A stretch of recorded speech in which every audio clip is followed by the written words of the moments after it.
Okay okay okay Ram Charan sir ಹತ್ರ ಮಾತಾಡ್ಸ್ಲಾ ಬೇಡವಾ? Okay done. Ram Charan sir and Shivanna, welcome to the event. Thank you. ನಾನು ಆವಾಗಲೇ ಹೇಳಿದೆ ಅಣ್ಣ, ಸಿನಿಮಾದಲ್ಲಿ ಗುರು ಶಿಷ್ಯರು ಕಾಣ್ತಿದ್ದೀರಾ, ಬಟ್ ಇನ್ ರಿಯಲ್ ಲೈಫ್ ಅಣ್ಣ ಮತ್ತೆ ತಮ್ಮ ತರ ಕಾಣ್ತಾ ಇದ್ದೀರಾ ಅಂತ ಹೇಳಿ, ತಮ್ಮನ ಈ ಶ್ರಮ ಪೆದ್ದಿಯಲ್ಲಿ ನೋಡಿ ಎಷ್ಟು ಹೆಮ್ಮೆ ಅನ್ಸುತ್ತೆ. ಆಲ್ರೆಡಿ ಅವರು ಯಾವಾಗ ಅವ್ರ ಕರಿಯರ್ ಸ್ಟಾರ್ಟ್ ಮಾಡಿದ್ರು ಅವಾಗಿಂದ ರಾಮ್ ಚರಣ್ ಅವರು the way he came up in his life, very hard working. First film ಇಂದ ಹಿಡಿದು ಇವತ್ತವರೆಗೂ ಅವ್ರ ಸಿನ್ಸಿಯಾರಿಟಿ, ಇವತ್ತು ಈ ಲೆವೆಲ್ ರೀಚ್ ಆಗಿದ್ದಾರೆ ಅಂದರೆ ಸಿನ್ಸಿಯಾರಿಟಿ ಇಸ್ ಹಾರ್ಡ್ ವರ್ಕ್. ಅವ್ರ ತಂದೆ ತಾಯಿ ಆಶೀರ್ವಾದ ತುಂಬ, ಆಮೇಲೆ ಪವನ್ ಕಲ್ಯಾಣ್ ಅವ್ರ ಆಶೀರ್ವಾದ, ಎವ್ರಿ ಬಡಿ. ಅವ್ರು 3 ಜನ ಎಷ್ಟು, ನಾನು ಒಂದು ಸಮಾರಂಭದಲ್ಲಿ ತಂದೆ ಮಗನ್ ಮಾಡೋದು, ಒಂದು ನಿಮಿಷ ಇದು ಮಾತ್ರ ಕೇಳ್ಬೇಕು ನೀವು. ತಂದೆ ಮಗನ್ನ ಪ್ರೀತಿಸೋದು ಸಹಜ ಅದು, ಬಟ್ ಅವ್ರು ಚಿಕ್ಕಪ್ಪ ಪವನ್ ಕಲ್ಯಾಣ್ ಅವರು ಒಂದು ಫಂಕ್ಷನಲ್ಲಿ ಇಬ್ರು ಪಕ್ಕದಲ್ಲಿ ಕೂತಿರ್ತಾರೆ, ಯಾರೋ ಬರ್ತಾರೆ, ವೆಯ್ಟ್ ಮಾಡು. ಆ ಸೀನ್ ನನಗೆ I was really touch. My god, that affection ನನಗೆ, ನಾನು ನನ್ನ ತಮ್ಮ ಪುನೀತ್ ಹೆಂಗೆ ನೋಡ್ತೀವೋ ಆ ಥರ ಪವನ್ ಕಲ್ಯಾಣ್ ನನಗೆ ರಾಮ್ ಚರಣ್ ಅಷ್ಟು ಪ್ರೀತಿ. ಅವ್ರು ವರ್ಕ್ ಮಾಡ್ಬೇಕಾದ್ರೆ ನಾನು I just love working with him. The whole unit of Peddi producers ಇಲ್ಲೇ ಇದ್ದಾರೆ. So nice officer and I will never forget that love and affection. Buchi Babu ಅವರು, ರತ್ನವೇಲ್ ಅವರು, ಎವ್ರಿಬಡಿ. ಆ್ಯಂಡ್ ದಿಸ್ ಬಾಯ್ ಈ ಸಿನಿಮಾದಲ್ಲಿ, ಪೆದ್ದಿ ಸಿನಿಮಾದಲ್ಲಿ ಅವ್ರಿಗೊಂದು ನ್ಯಾಷನಲ್ ಅವಾರ್ಡ್ ಬರಬೇಕಂತ ನನ್ನ ಆಸೆ.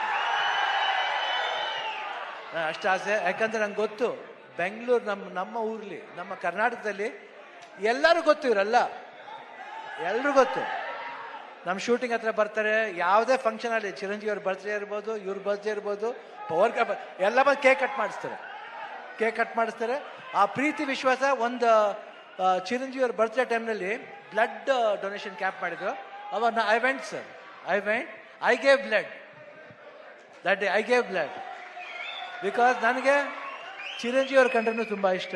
ದ ಹೋಲ್ ಫ್ಯಾಮಿಲಿ ಅವರು, ಆಮೇಲೆ ಎಲ್ಲ ಫ್ಯಾನ್ಸ್ ಎಷ್ಟೇ ಕಿರ್ಸಿದ್ರು, ಎಷ್ಟು ಪ್ರೀತಿ ಇಟ್ಕೊಂಡಿದ್ರು ಅವ್ರ ಫ್ಯಾಮಿಲಿ ಮೇಲೆ ಅಂದರೆ, ನಿಜವಾಗ್ಲೂ ಈ ಪ್ರೀತಿ ಹಂಗೆ ಇರಬೇಕು. ಈ ಪ್ರೀತಿ ಚಿರಂಜೀವಿ ಅವ್ರ ಫ್ಯಾಮಿಲಿ ಮೇಲೆ, ರಾಮ್ ಚರಣ್ ಅವ್ರ ಮೇಲೆ, ಎಲ್ರ ಮೇಲೆ ಹಂಗೆ ಇರ್ಬೇಕಂತ ನಾನು ಕೇಳ್ಕೊತೀನಿ ನಾನು. ಯಾಕೆ ಆ affection I have never seen sir. So lovely boys, everybody loves your family like anything. ಅವರ ಒಂದು ಪ್ರೀತಿಗೆ ನಮ್ಮ ಚಿರುಣಿ.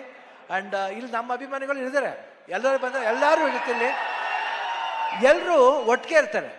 ಈ ಭಾಷೆ ಭೇದ ಭಾವ ಇಲ್ಲ ಇಲ್ಲಿ. ಕರ್ನಾಟಕದಲ್ಲಿ ಯಾವುದೇ ಭಾಷೆ ಬರಲಿ ಎಲ್ಲರೂ ಸ್ವೀಕರಿಸ್ತಾರೆ, ತುಂಬಾ ಪ್ರೀತಿಯಿಂದ ಇರ್ತಾರೆ. ಅದು ಕನ್ನಡ ಜನತೆ, ಅದು ಯಾವತ್ತೂ ಮರೆಯೋಣ ನಾವು. ಅವರು ಅಷ್ಟೇ ಪ್ರೀತಿ ಇಟ್ಕೊಂಡಿದ್ರು. ನನಗೆ ಬಹಳ ಖುಷಿ ಆಯ್ತು ಇವತ್ತು ಪೆದ್ದಿಲಿ. ನಾನು ಒಂದು ಈ ಪಾತ್ರ ಬಂದ ತಕ್ಷಣ ಎಸ್ ಸರ್ ಅಷ್ಟೇ. ಇಮಿಡಿಯೇಟ್ ರಾಮ್ ಚರಣ್ ಅವ್ರು ಫೋನ್ ಮಾಡಿದೆ, sir I am doing this film, ಅಷ್ಟೇ ಒಂದೇ ಮಾತು. ಅವರು ಈ ವಾಸ್ ಸೋ ಹ್ಯಾಪಿ. ಆಮೇಲೆ ಮಾಡ್ಬೇಕಾರೆ ಅದು ಪಾತ್ರ ಡಿಸೈನ್ ಬುಚ್ಚಿ ಬಾಬು ಎಲ್ಲ ಮಾಡಿದ್ದು. I think it was, I just enjoyed. You should see his performance. ಆಮೇಲೆ ಕಾಂಬಿನೇಷನ್ ಇದೆ, ಒಂದು ಬಾಂಡೇಜ್ ಇದೆ, ಎಲ್ಲರಿಗೂ ಇಷ್ಟ ಆಗುತ್ತೆ ಅಂತ ನಾನು ಭಾವಿಸ್ತೀನಿ. ದಯವಿಟ್ಟು ನೋಡಿ, 4 ಗಂಟೆ ಬಂದು ನೋಡಿ. ಈ ಸಿನಿಮಾ ಬರೀ ಸ್ಪೋರ್ಟ್ಸ್ ಮಾತ್ರ ಅಲ್ಲ, ಒಂದು ಎಮೋಷನ್ ಇದೆ. ಎಮೋಷನ್ ಎಲ್ಲಾದ್ರಲ್ಲೂ ಅಷ್ಟೇ, ಜೀವನದಲ್ಲಿ, ಆಟದಲ್ಲಿ ಎಲ್ಲಾದ್ರೂ ಒಂದು ಎಮೋಷನ್ ಇದೆ. ಆ ಎಮೋಷನ್ ಬಂದ್ಬಿಟ್ಟು ಮನುಷ್ಯ ಮತ್ತು ಆ ಆಟ ಎರಡಕ್ಕೂ ಕನೆಕ್ಟ್ ಆಗಬೇಕು. ಅದೇ ಜೀವನ. ಯಾತಕ್ಕೋಸ್ಕರ ಆಡ್ತೀವಿ, ಯಾತಕ್ಕೋಸ್ಕರ ಆಡಬೇಕು ಅನ್ನೋದೇ ಈ ಸಿನಿಮಾದ ಕತೆ. ನೀವು ಬಂದು ನೋಡಿದಾಗ ಈ ಪಾತ್ರ ತುಂಬ ಇಷ್ಟ ಆಗುತ್ತೆ. ಈ ಡೀಟೇಲಿಟಿ ನೀವು ಒಂದು ಫಾಲೋ ಮಾಡಿದ್ರೆ ಸಿನಿಮಾದಲ್ಲಿ ಬುಚ್ಚಿ ಬಾಬು ಏನು ಹೇಳಕ್ಕೆ ಹೊರಟಿದ್ದಾರೆ ಅದು ಎಲ್ರಿಗೂ ಅಟ್ರಾಕ್ಟ್ ಆಗುತ್ತೆ, ಅವ್ರ ಹೃದಯಕ್ಕೆ ಹೋಗಿ ತಟ್ಟುತ್ತೆ. ಪೆದ್ದಿ ಅನ್ನೋ ಪಾತ್ರ ಪ್ರತಿಯೊಬ್ಬರ ಹೃದಯದಲ್ಲೂ ನಿಲ್ಲುತ್ತೆ. ಇಷ್ಟು ಹೇಳ್ತಾ June 4th ನಾನು ಖಂಡಿತ ವೆಯ್ಟ್ ಮಾಡ್ತಾ ಇರ್ತೀನಿ. That's awesome. ಈಗಷ್ಟೇ ಸ್ಟೇಜ್ ಮೇಲೆ ಶಿವಣ್ಣ ಅವರು ಹೇಳಿದ್ರು ಆ ಬ್ಲಡ್ ಡೊನೇಷನ್ ಅಲ್ಲಿ ಅವರು ಕೂಡ ಬ್ಲಡ್ ಕೊಟ್ಟಿದ್ದಾರೆ ಅಂತ. So it's actually blood relationship. ಅಲ್ಲಿ ಒಂದು ಅಲ್ವಾ, ಅಲ್ಲಿ ಒಂದು ರಕ್ತ ಸಂಬಂಧ ಇದೆ. ನಾವು ಇವಾಗಷ್ಟೇ ಇಂಟರ್ವ್ಯೂಲಿ ರಾಮ್ ಚರಣ್ ಸರ್ ಅಂತ ಹೇಳ್ತಿದ್ದೆ, ಬಟ್ ಟ್ರೈಲರ್ ನೋಡಿದಾಗೆಲ್ಲ we want to say sir, Ram Charan ಸಾರು